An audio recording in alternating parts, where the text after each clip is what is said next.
Welcome back to my sound design and synthesis tutorial. In this episode, we'll be going over subtractive synthesis. Subtractive synthesis is probably the most common type of synthesis that people use. It's the method of taking a sound that's already rich in harmonics and timbres and filtering it down using equalization to get a more high quality sound or to get a completely different sound than you had started out with. Now, the sounds I'm referring to when I'm talking about rich in harmonics and timbres can be something as simple as a saw wave or a square wave. We can sculpt these sounds using subtractive synthesis. In this video, I'll be creating a synthesizer and operator and then using subtractive synthesis to clean it up. Then, I'll be using subtractive synthesis to clean up samples like a kick, a snare, and a hi-hat to make sure that they sound more clean in your mix. We're going to take a closer look at operator here and build a synthesizer and use subtractive synthesis to clean it up, make it sound better, take some of the harmonics out that we don't want. So we've got 4 oscillators, A, B, C, and D. And if you look at the bottom right corner over here next to these 3 knobs, these are the routing options that we have. So if you look by color, A is yellow, B, C, and D, you can kind of see how the oscillators would route through the signal chain. So if we're looking at, this one here, it would be D, which would feed into C, which would then feed into B and A that are playing together. You can kind of experiment with those and see how you like them. But for now, we're just going to use this one. It's going to go from top down. So we're going to start here with A, and we're going to leave it at negative 12 dB. But what we're going to do is change the attack a little bit so that it doesn't click when we trigger it. Then we're going to move to B, and we're going to make this a saw wave. So let's see. Pick saw D. So look at all those harmonics that we have here. We're going to move this knob. This is the volume knob for each of the oscillators. We're going to move it to around, let's say, 30. You could even click this and type in negative 30. So we're going to move on. We're only going to use 3 oscillators for this one. We're going to use a little bit of white noise to give it a little bit of depth here. So we're going to go to the envelope and change the attack here and change it here as well. Around the same is fine, just to avoid clicks and any pops that might happen. We'll go 0.95. Cool. So they're all the same now. And we're going to move this one up around negative 46. So we don't want it too loud. We just want it to add a little bit of timbre to the sound. So what I've done here is create a pretty simple chord progression, and then I use the resampling trick that I taught you in the last video to bounce it to audio. Let's take a look at what it sounds like.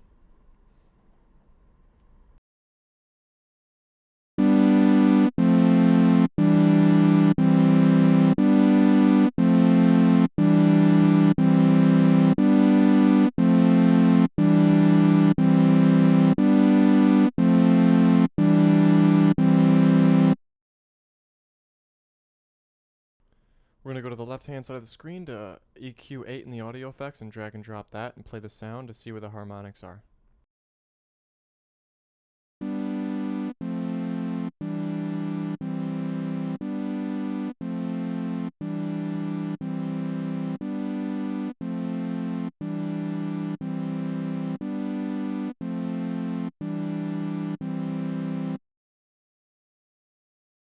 Let's take a closer look at this picture before we dive further into EQ8 as far as our synthesizer goes. That first big spike on the left there would be called the fundamental of the sound, and that's around 250 Hz or so. If you look on the left side, on the y-axis, you see the negative 6, 0, 6, and 12. This is talking about the decibel level. Plus 12 is where the fundamental lies. This is rather loud, so we want to use subtractive synthesis to take some of that loudness out of the sound. We can bring back the loudness later on in the signal chain. These other spikes after the fundamental are considered harmonics, and these are integer multiples of the fundamental. As you can see, there's many of them that go on for a while. There's a lot of harmonic content in the sound. We're going to use EQ8 to dial back some of these harmonics and get a cleaner, more robust sound so that we can add a saturator at the end of the chain and bring some of the loudness back in. Real quick, I'm going to show you how to loop. So you're going to want to grab the markers at the top here and move them over and then adjust the marker accordingly to how long the clip is that you want to loop. Click the loop button here and now it will restart after it reaches the end of the clip. It's here that I'm going to use the EQ to start to cut out some of the frequencies that I think are a little bit too harsh on the sound. Now this is all really subjective when you're EQing. You can take out whatever you want for the purpose that you're using it for, but in this purpose I just want to clean up the sound and make it sound more presentable.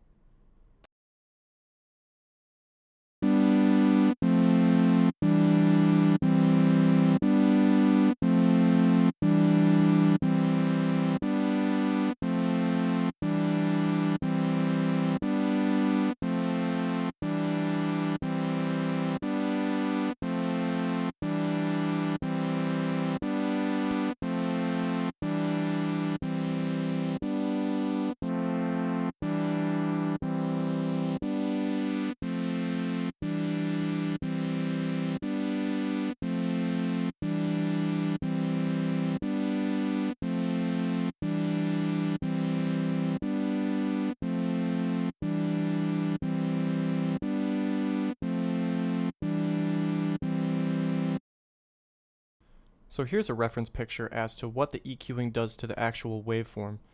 As you can see, it gets a little skinnier, there's a lot of harmonics being taken out, and the volume actually drops. So what we're going to want to do now is maybe add a saturator at the end to boost it back up and get some more of that fullness out of the sound. Now we can go to the Audio Effects tab and drag and drop a saturator into the channel. And we're going to pick soft sign for this one because I feel as though we don't need to do too much to the sound. And then we're going to pick up the drive. A lot of the harmonics are brought back now after the EQ. This one I feel like is pretty self-explanatory. We can see in the waveform where it gets bigger is where we started to pick up the drive and the saturator. Now that you know how to build a synthesizer and operator, how to use equalization to cut parts of the sound out, and then how to process it afterward, I'm going to show you how it fits into music. So first I'm going to play a drum beat along with the synthesizer without audio effects. Then I'm going to play the same clip with audio effects back to back so you can start to kind of hear the difference of what using some effects does. Then I'm going to explain what I did to the instruments.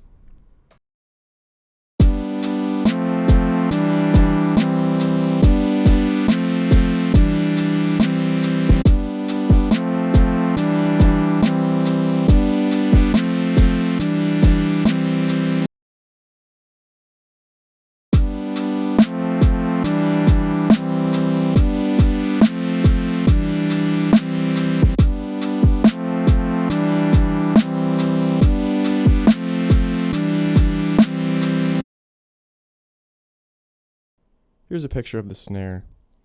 So what I've done here is create a high pass filter that cuts off a lot of the frequencies below 100 Hertz. That big spike around 200 Hertz, 250, we want to keep that in there because that's a big chunk of what the snare drum is. We might even want to bring the filter up and create a higher decibel level for that portion of the sound there. So that's why there's a bit of a peak there at the end of that. Then around 1100 Hertz, I cut some of that out. And mind you, a lot of the samples will be different, so you have to fine tune them according to sample. This sample sounds better when I cut around 1100 Hertz. This can be like a problem range for human hearing. It can be pretty harsh on people's ears, so it's good to cut some of those frequencies out.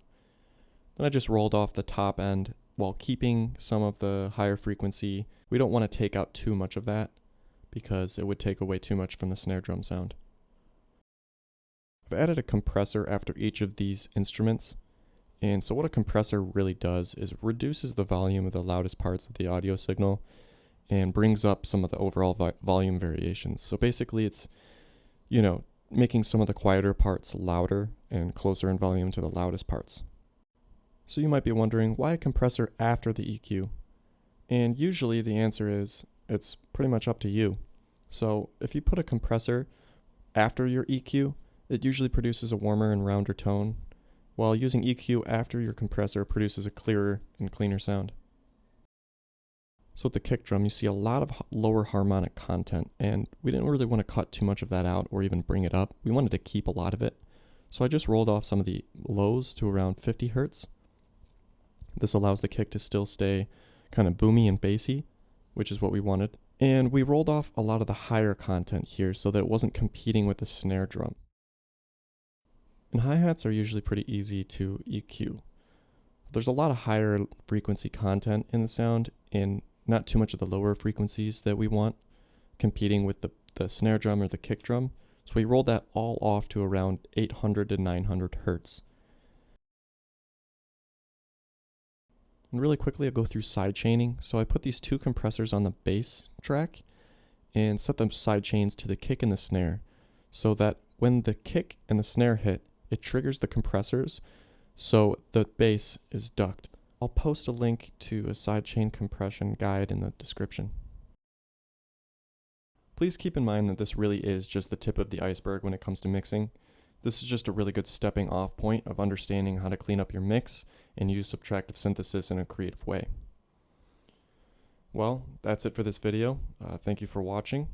If you have any suggestions of what videos, maybe bass design with subtractive synthesis, filtering, anything, put it in the comments below, please. Thanks.